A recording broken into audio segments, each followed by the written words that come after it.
Okay, hello guys. Are we all here? My name is Gabriel Karsan from Tanzania. I'm the director of the Emerging Youth Initiative, a YELP alumni from 2018 class, and I happen to be a board member who listens mostly, honestly. Welcome to our session today, based on the theme, Building Resilient Lives and Imagined Communities.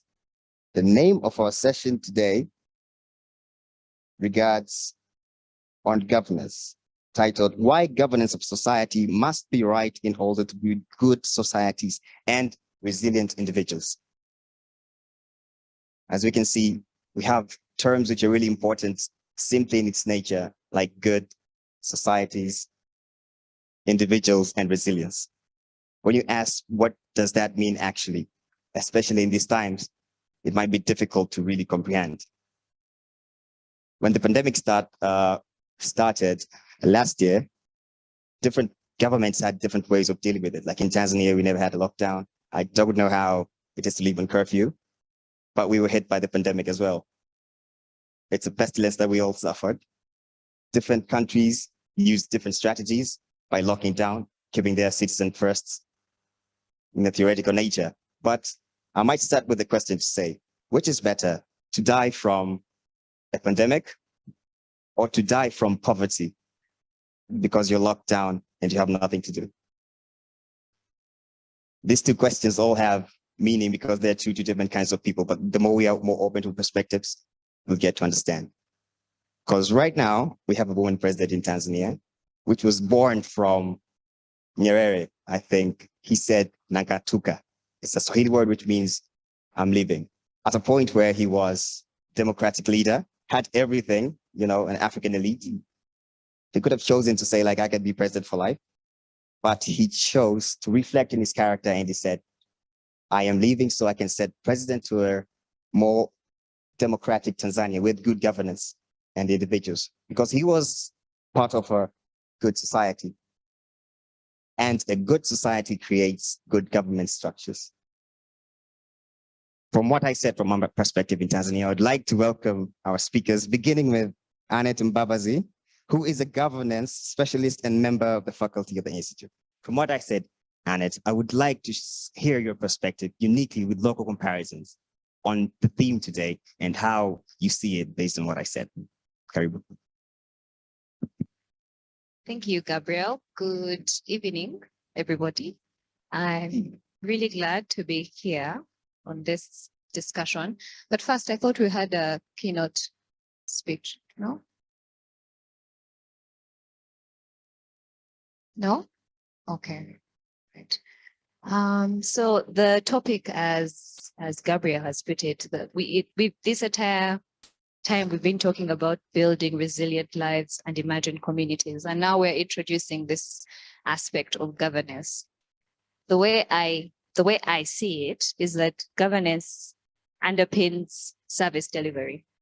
I want to look at it from a point of if any community, and community can be thought of at a high level or at the most granular level. If any community sets out to achieve something, you know, they will plan, they will have a budget, they will say, we want to allocate these resources to this cause, they'll have identified needs of their community.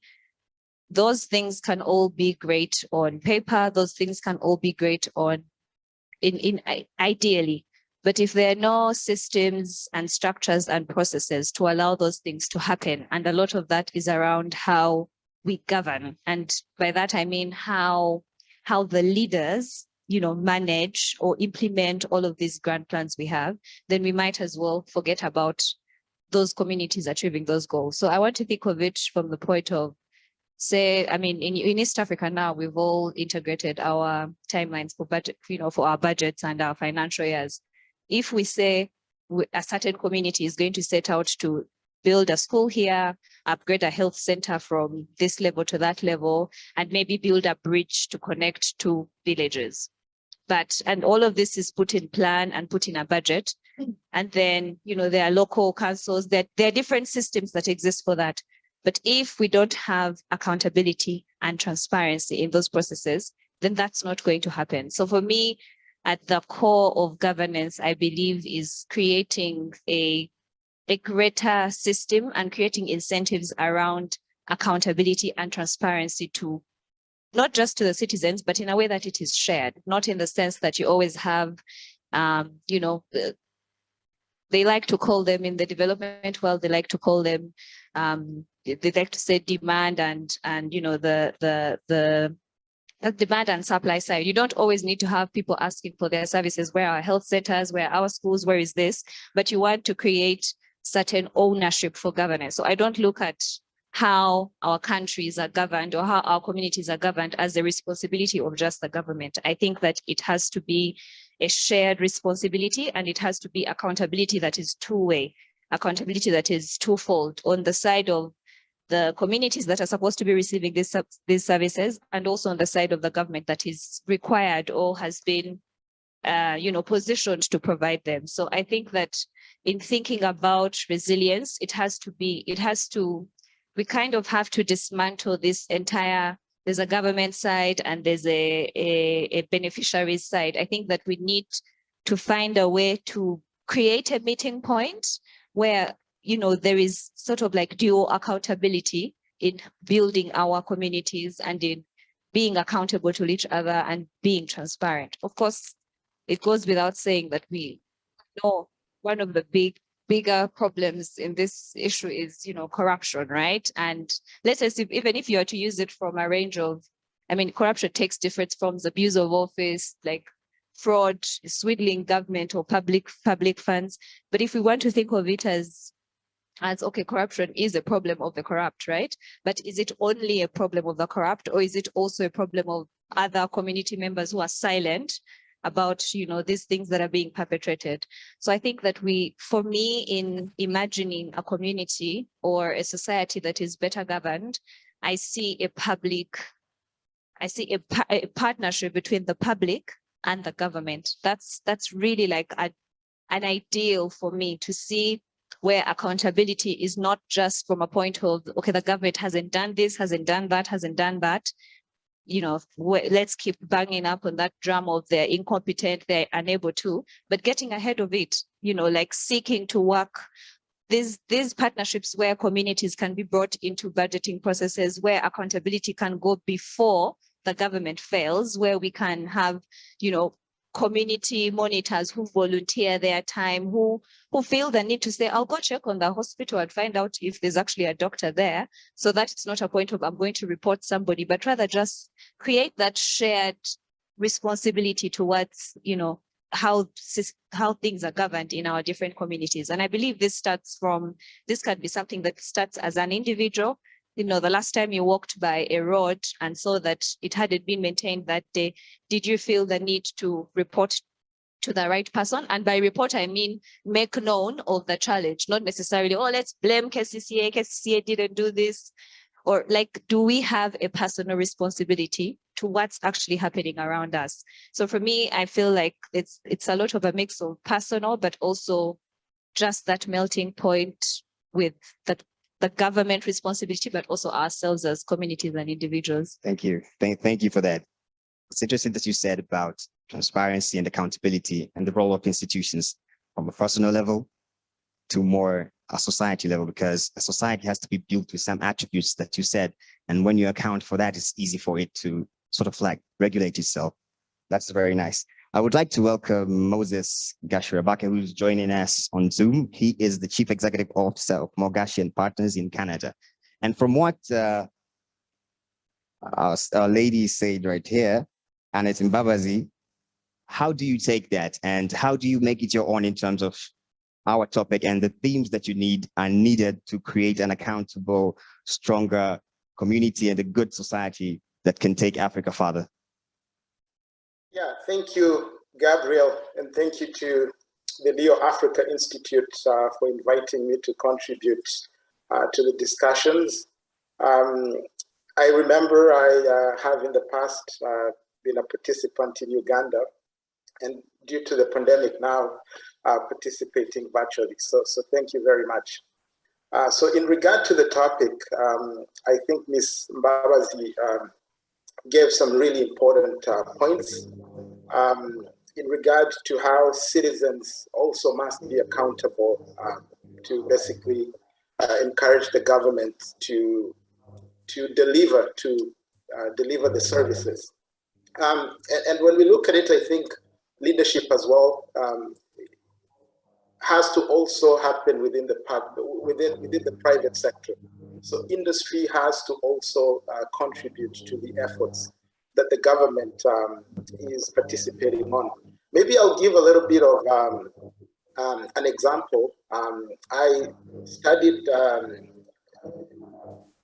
political science in Canada, and then later on I studied business law in Canada as well, and I'm currently practicing corporate law in Canada. And something that I've seen here that could be implemented, back home, and this is not, saying that anything that comes from the West necessarily works in Africa or, in African states and countries. But it is just to say that, there's some shared lessons that could be implemented. In fact, my President Paul Kagame, I'm originally from Rwanda, whenever he comes to the diaspora and speaking to young people, he likes to say that, you've gone abroad, you're working or you're getting education.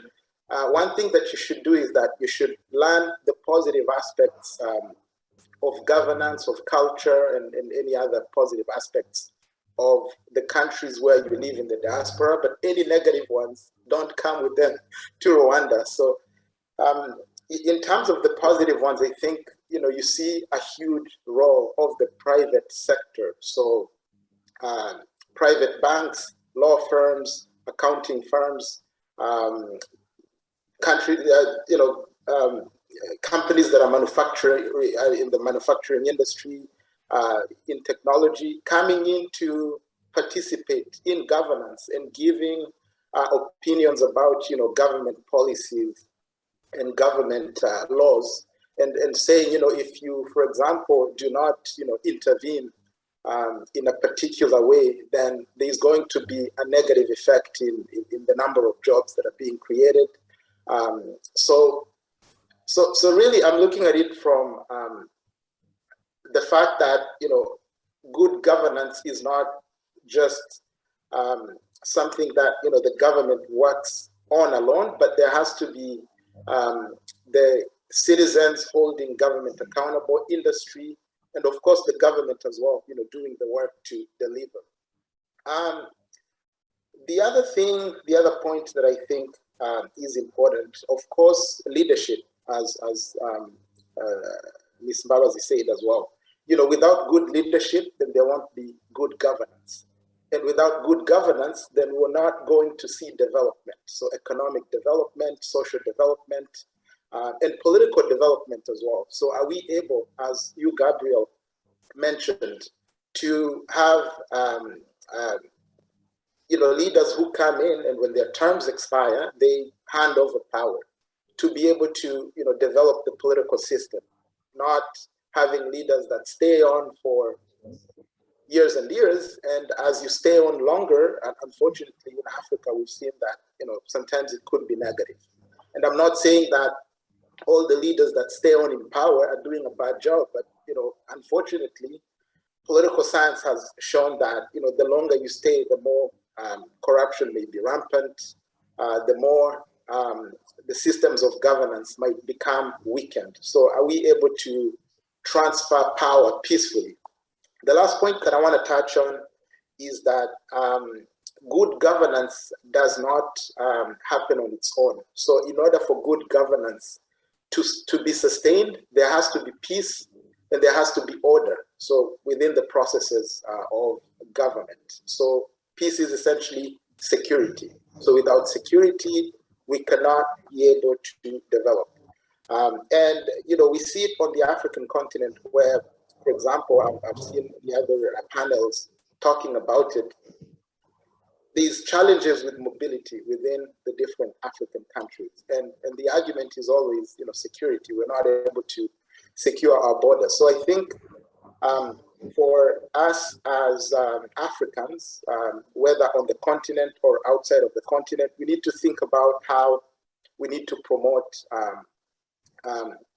initiatives that bring together people to people, collaborations to secure, our different countries, and that's going to allow us to move from country to country, and that's going to also ensure that we develop economically, and that we really aspire and get to where we wanna get to. So I think with the emerging young leaders across Africa, I think this is possible. We're going to continue working together to ensure that, as much as we want governments to do their work, but we're also going to hold them accountable, whether in civil society, as private citizens, and as corporate leaders and actors. Thanks. Thank you. Thank you very much, Moses. That's very interesting. And from what you said, your multi-perspective as a running a business, it's important having this a multifaceted kind of political economy where there is a multi-stakeholder approach in dealing with things and more inclusion. And I would like to welcome Jacob, who just walked in. Jacob, who is the chairperson of Uganda National Youth Council. I think he has a fresher perspective of how being a youth at these moments can lead to governance. But first, tell me how you see there is a distinction between government and governance, and how do they complement each other? And then please proceed on your perspectives. Thank you. First of all, apologies for being here later than the panel should start. But also, I hope that I get my apology for not being, that the panel timing had changed. But thank you. I think straight to the question, it's very simple. Understand government. When we talk about government, we're talking about people given mandate to execute. And they are leading and planning for the country, for a group of people of a particular prescribed period by the mandate of the people, often if it's a democratic government. But if it's not democratic, it's just the people that call the shots, people that tell us what will happen, and it happens as they say, or they enforce it. I like to view governance as more of a synergy between the daily lives, governance, the daily lives of people, and the small ways they interact with their needs in that society. And so governance has more to do with what can I achieve when I set out to seek something. The things that I must go through to achieve what I want to achieve, or the things that I'm not allowed to do to achieve what I want to achieve, have a lot more to do with governance. And sometimes it might not even be from government itself. I'll give you an example. A school environment might set its own rules, okay? And depending on how that environment plays out, the governance of that environment might not allow you to interact with what you'd like to interact with, or to execute certain things that you're interested in executing. And so that has more to do with governance. Governance has more to do with linkages and conversations around many systems and multiple actors. But government is more like the single actor, the person that, or the people or the institution that calls the shots and can determine whatever, whenever, in some sense. But the question is, it's not really a situation of the carrot and stick. It's not really a situation and the chicken. It's more of a complementary. But government will depend a lot, or the nature of government will depend a lot in that situation or that society, but also the nature of governance itself will depend a lot on the people or the institution of government and how they believe, what things they believe in, what things they think need to be executed for that people. Thank you. Thank you. Just to add of that, I would like to share a scenario with you. How do I, as a voter, a substance farmer, maybe a commercial farmer, as a voter, distinguishes or makes that economical decision to choose that I have to stay home so I don't do business tomorrow and I might go hungry, or I'd rather risk it to be bitten by the government I have chosen with my vote. thinking it will deliver my best interest, but they're not serving, or we're not coming at the consensus. How do you help me make sense of it all?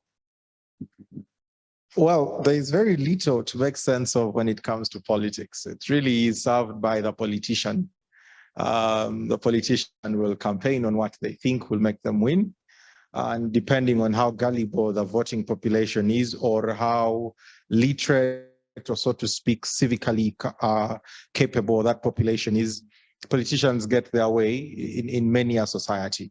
And so I like to think of the impact of the political leadership as much more dependent on the quality of the population, and not the quality of the politician alone. Oftentimes, and you'll notice that for many of the countries in the world, that the quality of the population that has high literacy, but also the quality of the population is economically empowered, political activity, one, is not sensational or populist, but two, if it is populist, it is driving a populist agenda based on a system failure of certain theories, and maybe there's need for a total reimagination of the status quo, or of the setting of a country. In the instance of our countries, our low developed countries, or our low developing countries, that's a more positive way to call ourselves, we would need to understand how we fight back. Because as a population, you are gullible. One, you're economically low. And as an economically low people that are trying to survive cannot chase a vision. They cannot implement economic policy. They cannot hold people accountable. Why? Because their biggest strength of independence is taken away from them by the circumstances that are available. And so what you need, therefore, is that the few in that population can create a different system that can can give hope and inspire belief. This is akin to the time when we were really looking for independence, where you have a less than 0.5% of your population understanding the value of independence, an even smaller population having traveled out of the country to, see how independent nations work. And they were way younger, without experience, but needed to inspire people that were neither literate nor found any fault in many times with the situations that were in their present day. In that instance, the people that have the microphone, the people that speak in front of the multitude, need, and we hope, are always the people that have the capacity to envisage a different society. A society that has belief in itself, a society that can account for itself, but also can inspire a future that it desires. That way, you are sure that while the multitude of the politicians are taking advantage of the people, the small, resilient mass, hopefully critical mass, can inspire the generation back to how we attained independence, believing, being hopeful, and seeing a future that needs to be created by those that can afford the stand of resilience, that can afford the taste of economic independence, and can afford the taste of human rights abuses. Thank you very much for that. A round of applause for, yeah. So that's very interesting. I just have one example to share to the audience, so you get some homework. A society that believes maybe in populism, just a fun fact, neo-Nazis, they believe in themselves. They have a good agenda.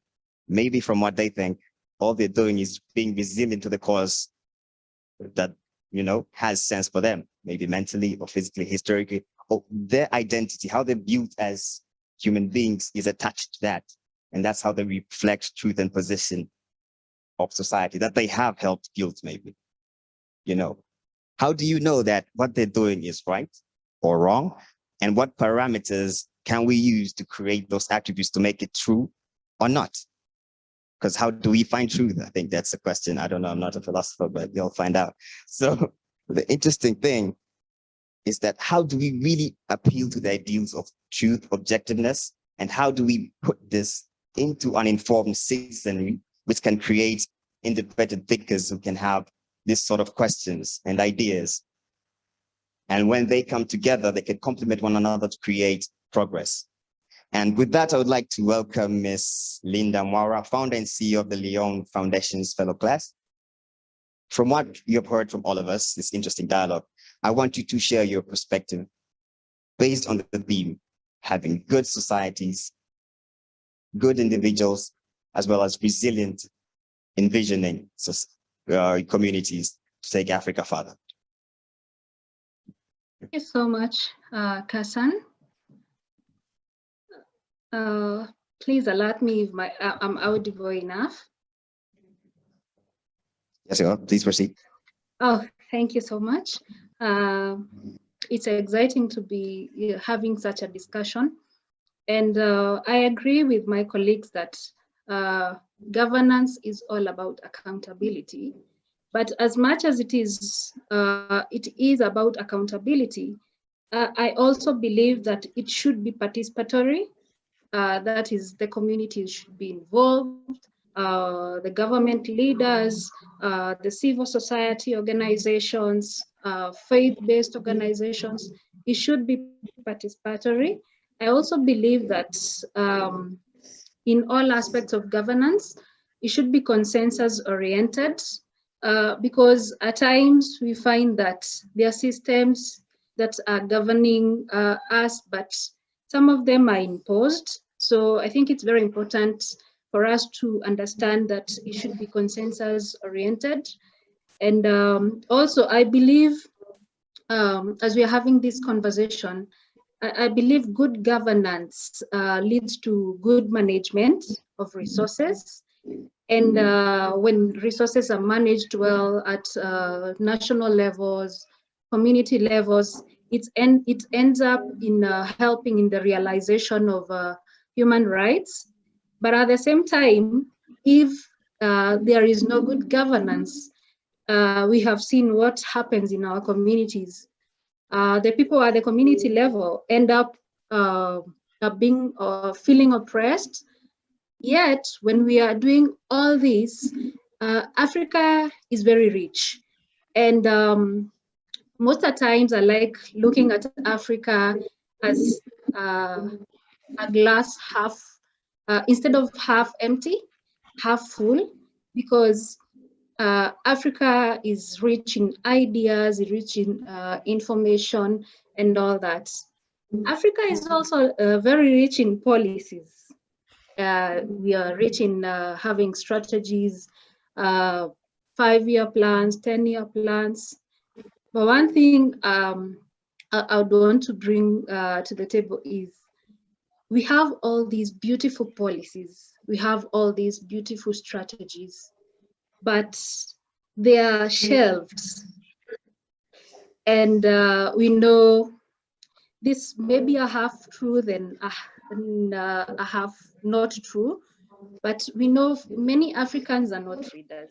So with all these policies that should be governing our individual countries in Africa, all these policies, they are there, but they are in the shelves. And they have not gotten to the local communities. So at the end of the day, we have them, but they are shelved. So whatever should be implemented for us to all be beneficiaries and all to benefit from the good governance, the community levels end up missing this gap. And unfortunately, as we are doing this, the local community person ends up being the person to bear the burden of the governance gaps, because one, they are not aware of these existing policies, and two, they are not enlightened. And I think as young African leaders, it's time for us to start demanding action, to have some of these policies that have been shelved for quite a while in our respective countries, to have them be brought to the community levels, be shared in the communities, and have the communities also sensitized. And that way, I believe we are going to be able to build strong societies and resilient. Thank you very much, Lyndah. Thank you very much for that. And with all the attributes that you said, it's important to have a developed, conscious society in aiding yourself to create resilient communities as well. Speaking of resilience, I think it's high time I welcome my friend, a fellow, his name is Benefique, Magadju program minister at Konrad, Adenauer Stiftung. He comes from Congo. I think it's one of the richest and greatest countries in the world. The culture they share, the resources, and the type of people that presents some sort of really strength and love of humanity. From what we have said, from our discussions, I would love to hear your perspective on the topic that you being a youth representing the new Congo, the new Africa, the new world, share what you think should be done for more progress. Thank you so much, Mr. Gabriel, and good evening, everyone, once more. So I agree with what you just shared, was with what you started when you said about like good society. I've written it somewhere, like good society contribute in building good governance, and Ambrose, Mbabazi and Jacob in what they have been saying about good societies. So I don't think it only starts on the public level. I mean, in the relationship between the public and the people in power, like in the government and the public. But I think it goes beyond on the level of our organization where we're working on. That's way of how things are structured, things of the way of things, like the way things are structured, the way the way things are being operating. This is what I want to say. And this is all based on trust, accountability, and transparency. If I can take an example, for example, Leo Africa Institute, the things the way they're going, and if we can see this effectiveness and the things, I've been discussing with one of the fellows this morning of how I think Leo has grown so fast. If I just compared from the time it was created up to now, I think it has really grown so fast. And if we try to analyze well, in one way, those, what I can call the characteristics of good governance, they're respected, such as trust, transparency, which I can also call, like, I can rephrase in communication, good communication, and accountability. So I believe in, like, if I can summarize, good governance goes in the way of accountability, trust, and transparency. Thank you very much. Yes, and also this starts in our societies. Thank you very much. I think we see a common pattern in some of the themes that people are saying here. Accountability, transparency, and trust within communities. Let's assume sort of a utopian view where colonialism never happened. There is no racism. I have the same chances of going to space as any white kid who is a billionaire, you know? Equality, equanimity, and democracy is ubiquitous to each and everybody we are seen as human beings. Maybe it's a utopia, but this is how we imagine societies. What would be the attributes of a good society and good governance when we achieve that? And please use this like within 1 minute to summarize your most authentic opinion on the question. Starting with you, Annet and Mbabazi. Well, it is a utopian imagination and it's not going to happen. But for me, I think a core thing is shared values. So and of course, to build a value system starts with an appreciation of a certain dream, you know, somewhere that we want to be. So if I think about it, again, I keep going back to an area of expertise of mine is anti-corruption and work around corruption. I keep going back to the same thing because and it's something that I wanted, us to also discuss a bit. Do we have a challenge with the value system that we have evolved to? And I don't know what the situation is in other African countries, but I would say that in Uganda, it's fast becoming palatable to, associate with corruption, to engage in corruption, to be party to it. I mean, and if I think about it, it's as simple as giving a bribe, right? You give a bribe to a police officer and not even think twice about it.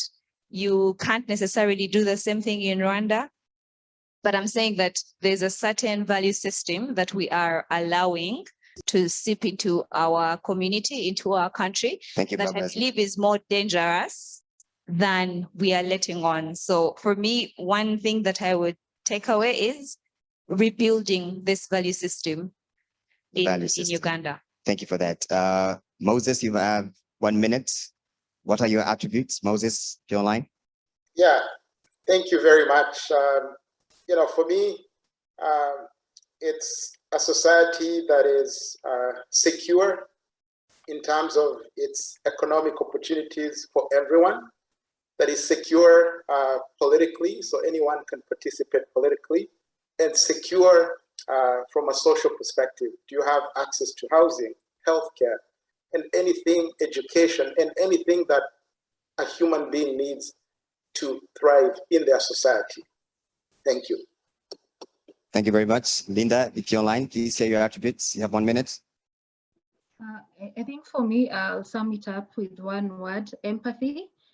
Because if our leadership are empathetic when they are making implementation in the society, then we shall have access to water, we shall have access to transportation, food, all these issues we are facing of climate change, inequalities. I think if the leadership is empathetic, then we are going to go somewhere. Thank you. Thank you very much. On to you, Jacob, then we'll finish with Benefique. 1 minute. Thank you. I think that we need a society that's more brave in our dreams. We have very many things that are achievable, but they appear unreachable. They appear foreign, un-African, things like corruption, things like better social services, things like actually holding your leaders to account and just going out of your way to do what is right, to do what is necessary, so we can have a country that works for all. We can have a country that our children are proud of, so we can have a country that many wish they were citizens for. That really is it for me. And I think that if we can be brave to dream and chase those dreams, we'd have the country I think we want. Thank you. Thank you for that. Dream and dream. On to you, Benefique. What are your attributes? Yeah, for me, I would say it's integrity. Starting from the privilege, from the so-called privilege, such as people who are here who have the privilege to sit at space like this, that can be spread to the other society. I believe like the leaders of the countries can rise from these people, and then they can spread the same spirit of integrity to other part of the society. Taking an example of the leak one, the text we've used. Thank you very much, Benefique. And to me, as you said about privilege, it's the same privilege of me being here, facing a pandemic, and having the ability, as said, and the quality to adapt and be privileged enough to know Zoom and join online, while we have kids who haven't gone to school for 2 years. And we are neighbors, same education system. It's that form of equality to be achieved so that we can have a more independent thinking society. I think should take it on to everybody joining in online. If you have some questions to our panelists, so we can wrap up. Do you have any questions?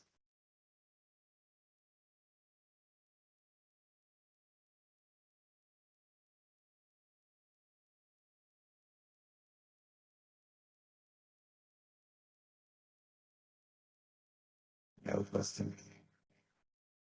Should I put?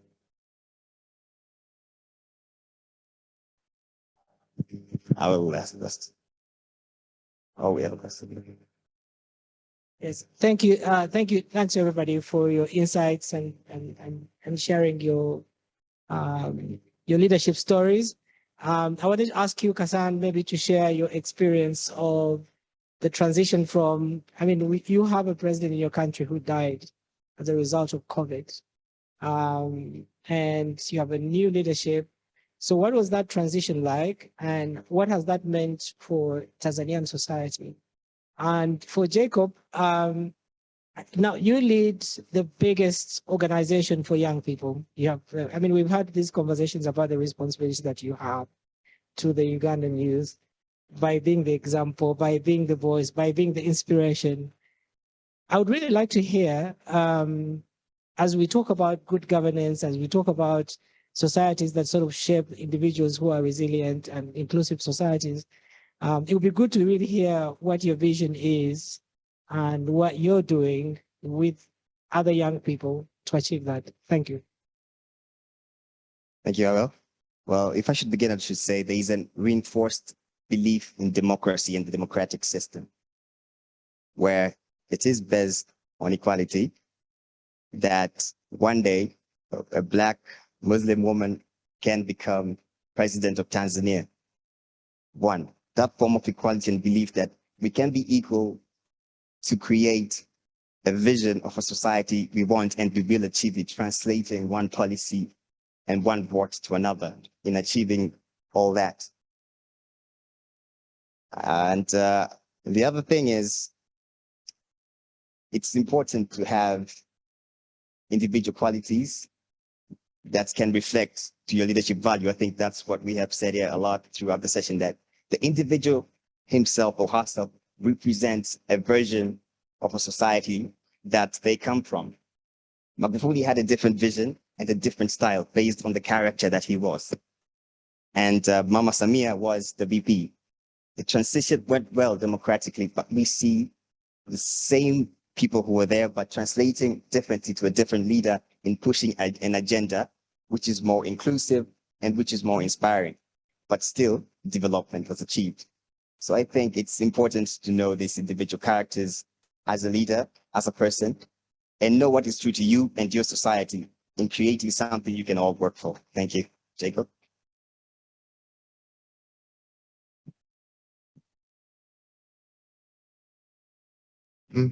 So the question on what my vision is not a very good question for a new politician. I am just learning the politics. And politics blurs vision a bit. People seek to say what the people should hear much more than what they believe in. But I hope I still have the leader in there, and the politics is not mad at all. For me, this country has too big a population of young people, that young people are viewed as beneficiaries, are viewed as co-actors, they're viewed as a special interest group, and many other factors. For me, the vision really, while I am still young, is that we need to transform this country to have young people as the force for anything we want to achieve, and not the beneficiaries in that lens. That if you're talking about holding people accountable in leadership, young people, because of their vast numbers, provide the guarantee that the population will do that. If you're talking about productivity and changing Ugandans into wealth creators, young people provide the numbers in the activities you're talking about, so we can be the champions of the progress of this country. So we seek, and I seek, a future where the young people carry the burden of developing this country, of moving this country forward, of pushing the country's agenda. If we're talking about Vision 2040, young people are the biggest pioneers of what we need to do, what we need to achieve that. So this is really the conglomerate of my vision. When I got inside, when I got into the politics and understood that, well, you could have all the language and have all the structure, but you need to maneuver the politics. I then realized that my next vision is that young people begin to coalesce as a generation. And so one of the things that I am struggling now to do is to say, when we are in spaces, even in political spaces that are multifaceted, spaces that young people define political opinion. I'm from the NRM, but there are very many very brilliant young people who are in different political parties, that we can begin to have conversations as a generation for where we want to take education, where we want to take economy, and what we think is the best way forward on things that can unite us. Those things can then form the pedestal of the push that is non-partisan, that is nationalistic in approach. For instance, I know for certain that in my village, if the primary school there is not producing students that can make it through and all the students are dropping out, it will be a matter of time before those students become a burden to the future of my own livelihood, but also the livelihood of those that might come out of the few successful people that come out of the village. So it should be in the interest of everyone who comes from that village and has made it, for that village education system to work, for that village social services to work, for that village people to feel like they have hope and can build on that hope. I believe that young people can provide that because of our dynamicism. And from my interactions with the middle age, that's 40 to 50, 60, and then the upper age, I think that we are the ones who still have a chance to dream. Many of the people, when you reach about 40, you're really settled. You don't have the urge to start dreaming very largely. And in this country, you probably don't have the urge to destabilize a lot of status quo things. You'd think the young people are reckless. Thank you. Thank you very much for your belief in young people, being young yourself and having so much drive and vision in creating the Africa we want. We have a question right here. If you can just take 1 minute, we're almost out of time. Yes, thank you very much. My name is Safari. I'm a fourth-year medical student. A fellow youth I've wanted to know from Mr. Jacob, who represents us on a national level. As we're discussing government and governance, we realize that at certain times the government tries to reach out to the youth through various programs. But to me, I believe there is some sort of gap whereby I don't know, but my query is what mechanisms do you think could be put there so that we hold these, so that in case there's a program set out there and the youth, what mechanisms do you think we should apply so that we try to make sure that we put mechanisms to hold these people accountable? Because many a times they tend to dish out maybe a program to be like, you're doing this and that, but then eventually you realize that things don't go as planned. So could you be knowing of a mechanism through which you can try and try to make these things work, make them accountable, make things intentional enough? Thank you. Thank you very much. What he's trying to ask. You have 1 minute to answer this question. Thank you. I think it was Nguchi Wathiongo who said, my brother, the struggle starts from where you are. And I think that it starts from your society and your community. Can you be the face and the voice for the mechanisms that you want to see? People will celebrate anyone that tries to help the community in whatever way. And they will also recognize that person and elevate that person. It's not really a struggle when you're doing it. However, at a national level, here's what I'm trying to do. One, there is a lot of, I'd call it mambo jumbo in the way governance is executed. That parliament has a role, executive has a role, then political parties and political atmosphere generally has a role in how things either self-account or produce results and output that we want. But here's the thing. Every beneficiary group or every group in society that is organized gets what it wants. If trade unions and cooperatives are organized, they will dictate how international market prices for Ugandan coffee or Ugandan cotton is achievable and can negotiate on that front. What we lacked in this country, and I want to insist that what we still lack, is an organization of young people, not in trying to achieve homogeneity, that we should think the same way, aspire to the same things, no, but in achieving even just focus and some sort of organization to go anywhere because we are so scattered all over the place. Young people in the medical sphere are so scattered until there's a need for talk about pay. That's when my brother Prosper will mobilize the interns and they'll discuss pay. But they can, but as a group, just to make the point in 30 seconds, but as a group, those young interns can change the way we should view the health sector in the future by what they demand as an agenda of the future for the future of medical practice, just by the sheer number that now comes out of universities into the medical field. Thank you, Jacob. You're almost out of time. Thank you for that. I'm very sorry I'm out of time. Thank you. Politicians speak. I hope you make progress and create what you envision, an organization of young people led by you. We'll hold you accountable for that. And for when your president, so don't forget my number, you know, and all of you there. Do you have any other question? Yes. Yes, please keep it short, 1 minute. Thank you very much. My name is Joshua Tinomjumi. I'm an economist in practice at Makerere University in my second year. I also happen to be the team leader of Jomas Foundation Africa. I came with my colleague. She can wave at you with you. She's right there. So adding on Safari's question, and this goes to you, Mr. Eyeru.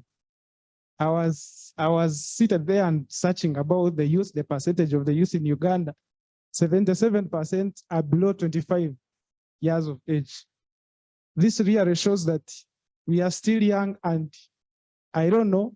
And if you are to see the planning sector or the government in power, they are above 40, 45. So, and you really serve the nation.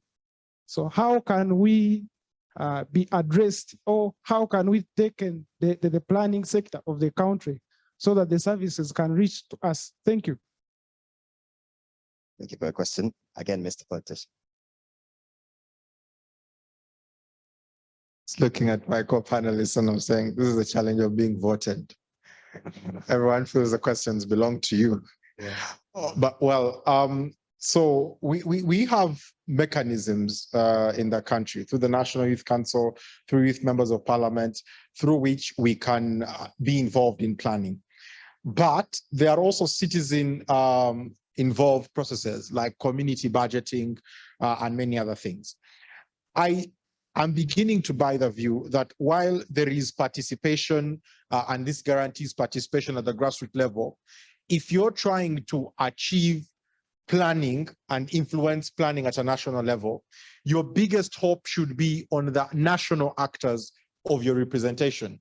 You need to have youth members of parliament that are so committed to influencing planning and influencing government policy and national policy, that everything that comes on the floor and can take on a youth perspective needs to get on the media through their endeavor and needs to solicit your views. That is different from saying at the grassroots level, we have meetings and we talk about what government is doing. More often than not, the people and their views, even though they might be in some sort of agreement, because of their lack of platform, it takes quite a long time, and the impact that comes from it is not very felt as much as the people to whom you have ceded power to speak on your behalf. If I, for example, held a press conference and said, we are not going to accept absentee teachers, and we are going to take it upon ourselves to implement a check in schools that teachers are actually there, that will probably send a stronger message to UNATU or to parliament or to actors in government than if 100 young people said it in Gulu and said they wanted to lead something like that in the whole country. So what you need is to ensure that the people that take on the face and the responsibility of your representation start by being the people that give the most time to your issues. For me, that is the persuasion. That way we achieve many more things faster, and we are able to achieve returns of greater magnitude. Thank you. Thank you very much for sharing that. And the Africa here, coming from different nations, the young people here in open dialogue and debate where we can crack jokes, have fun together, and still be able to debate at such an intellectual level and representing different factions and the type of individuals we are, but we're working together and rebuilding these institutions. I think that is the attribute that's important from my point of view. A round of applause to the panel. I think we have come to an end. Thank you very much. And I would like to give the esteemed respect to Awel, who will do the closing remarks. Please welcome Awel. Thank you, guys.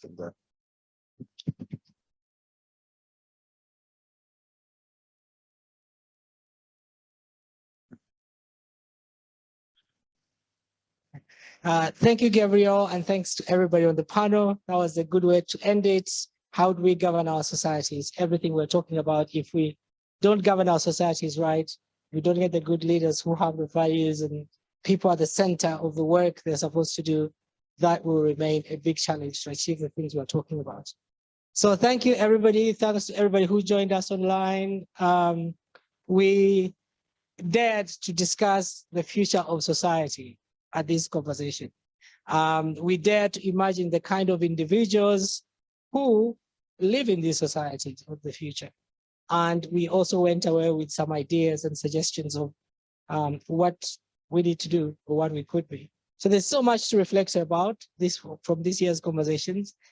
Through the next series of weeks and months, we'll be sharing everybody who participated with insights. We will welcome suggestions, some actions that we'll be suggesting for individuals, for collective groups, and for YELP, the network, which is like the jewel in the crown. And this is nothing to say about Huduma. Huduma guys, you still rock.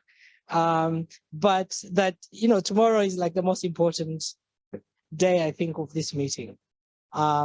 So we close today as the public convening, but tomorrow we'll have a session just specific for YELP network as a way, as we transition it to being a community of itself. So a community led by fellows. We've done our parts, we've brought you together, we've shared knowledge and skill, and now you're going to have the responsibility to put together the leadership that will take you forward as a network. And we look forward to supporting you and giving you every single support that you need. So for us as an institute, as an outcome of this meeting, imagining communities and a community coming to life as YELP is a great achievement. But it's also a great thing to have all of you who came in from different countries and people who made time to join online and listen in and share your insights. So thank you. We'll see you again next year from the 24th to the 26th of November. As you know, we meet at every last weekend of November. So the next meeting for the annual leaders gathering, so book your calendars now. And we'll be reaching out to you to solicit your suggestions. What should be the things that we talk about, that we discuss, especially if we can evaluate ourselves and be sure that we've done certain actions that we took away from this meeting. So thank you, everybody, and have a fantastic weekend and a good evening to you all.